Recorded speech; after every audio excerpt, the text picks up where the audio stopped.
Hi there, it's Reagan, and today we're going to look at how I've chosen to organize total math, and hopefully you can get ideas if you're looking to organize yours.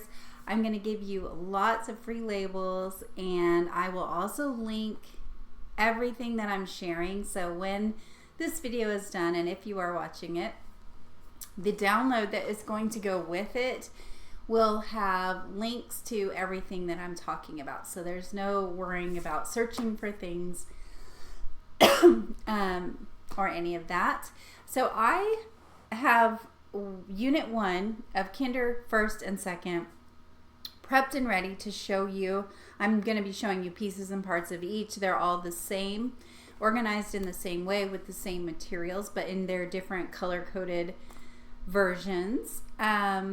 And because I am prepping 3 grade levels times 12 units, I went with cost-effective options. These are not the most beautiful, flashy ways to organize it, but I'm excited. I feel like it's cute, but at the same time, very smart about how I can access things and put things back without just knowing how I am and how I will not do certain things, and it will become a mess. So I really kind of, what will I realistically keep up with? And that's what I went with. All right, so to begin, I chose to use the medium-sized iris file boxes. They come in a 6-pack. Again, those will be linked.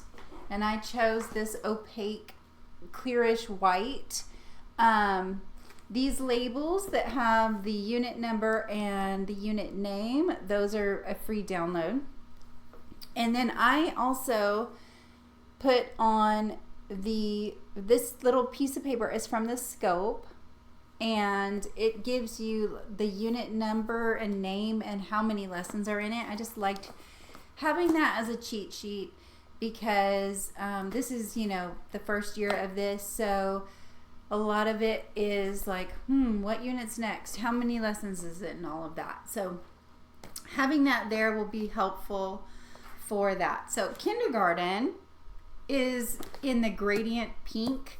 So all of the things that I bought for it, for example, pastel file folders, those are pink, and 2 different sizes of mesh envelopes. Also, those are going to have the pink zipper option. That is just a personal choice. So for first grade, you'll see there are yellow, and for second grade, green. And that's just to go along with the unit labels that we chose for those different grade levels. All right, so let's start with the teacher guide. First of all, if you peek into this turned on its side so you can see inside the top, you can fit a 1-inch binder in here with plenty of room. But I also have the teacher guide printed like this and put in with a binding machine. You can see it's not super thick because I've taken out all of the activities from the teacher guide and just left the actual lesson plans and pages that don't need to be laminated and hands-on. So what's left fits easily into a binding machine coil, or if you're a binder person, the binder would fit right inside. I wanted to have both just so you could see that it would work. I used to be a binder person. However, I just find that I don't put things back. I don't take the time to do that. So this I cannot take things out of or lose them. It's bound forever. So I can just flip to that page and there it is, but it's not coming out. And so if I want to make copies of something, for example, let me see if I can find something. Here we go. The unit review. So for kindergarten, the first unit review, lesson 9, is called Community Stew Math Review, and it's a little booklet. Now that's going to be in here, so I can, and I don't have to leave it in here. That was just my personal choice. So the teacher guide is first, and that goes in the binder. In the box.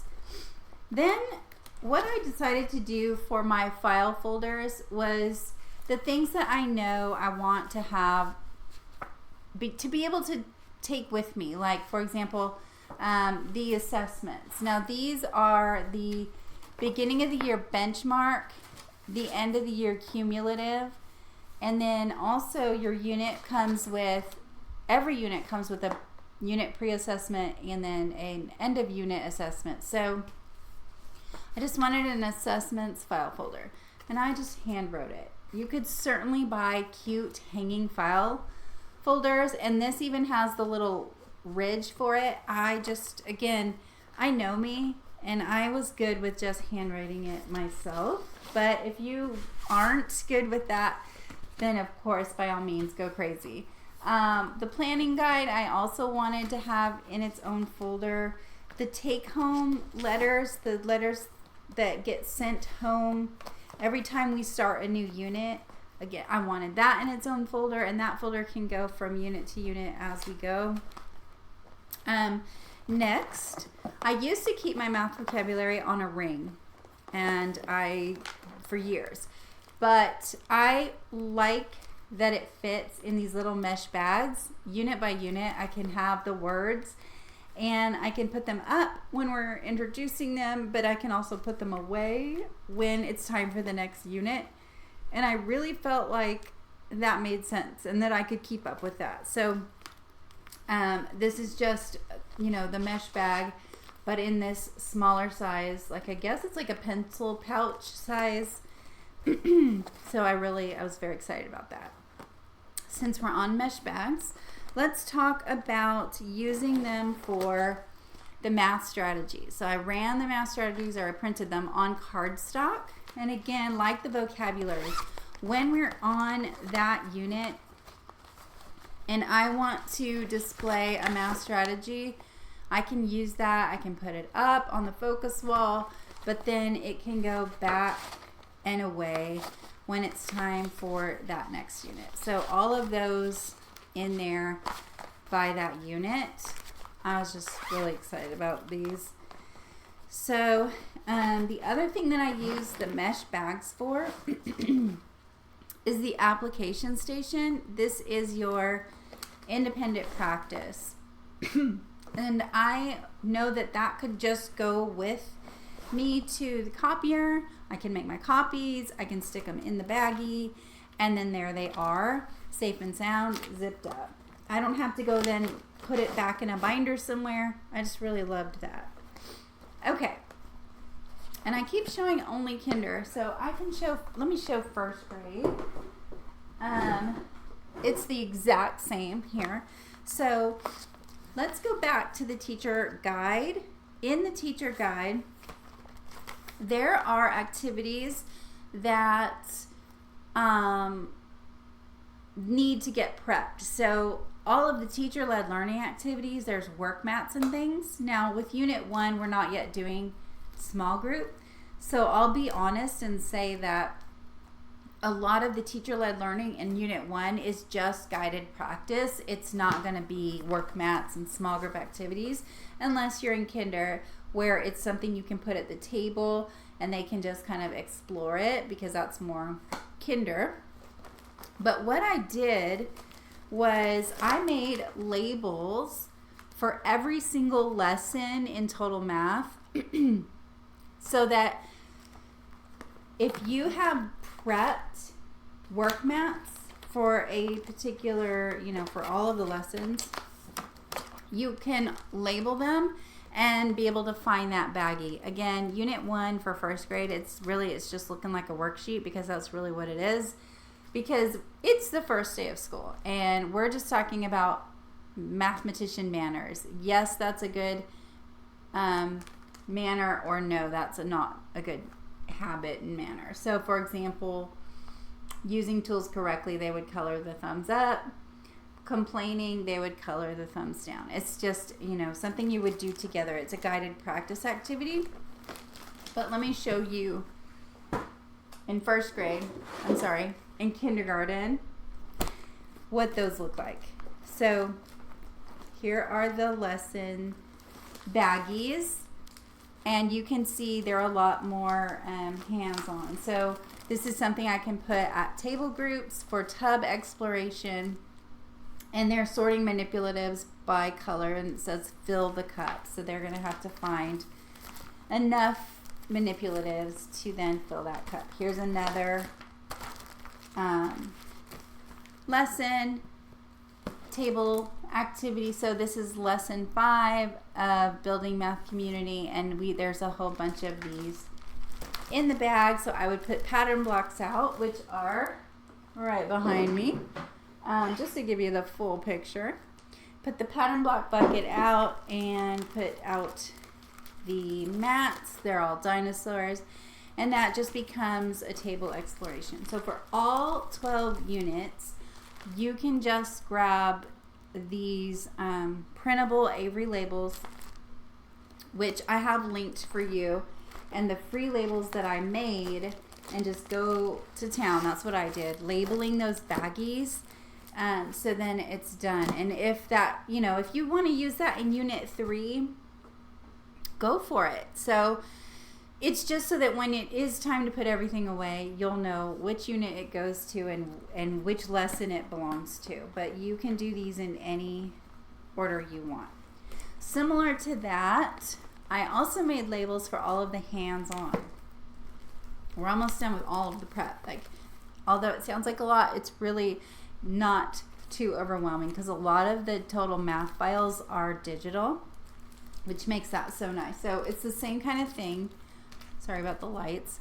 Building math community, because that's unit 1 that we're on, the grade level, and then this it's hands-on math. So these are just 2 different math workstations, hands-on activities.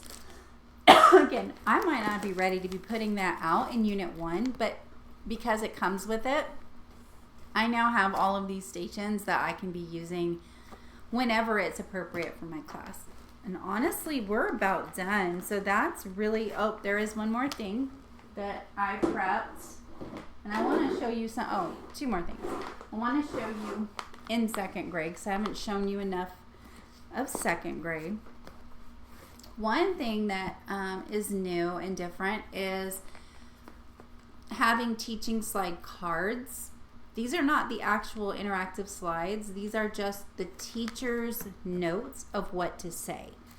So it's just a quick little half sheet that is going to tell you what to say when you're doing those teaching slides up at your computer. That way, you don't have to bring the binder over or your teacher guide. You can simply just have this ring of cards there and be like, okay, we're on unit 2, lesson 3. And so this is what I'm going to be saying. The bold words are any vocabulary. And again, your vocabulary cards you will have put out. The strategies, you also have them embedded in the teaching slides. We did that for you, but I like to also put them up because I might want them in different parts of the room to have students refer to. The last 2 things that I want to share, again, in all of the boxes, are the 2 types of journal. So the first one is our learning log, and this is sorry, similar to the math journal before as a workstation, but we're calling it the learning log because it's the L in total math. 1 second.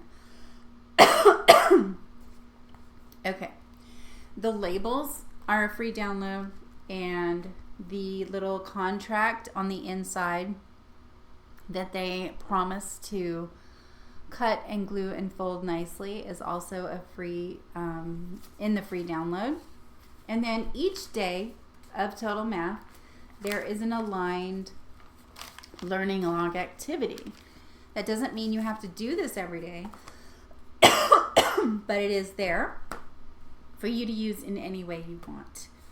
This does not need to be in a station if you want to do this whole group.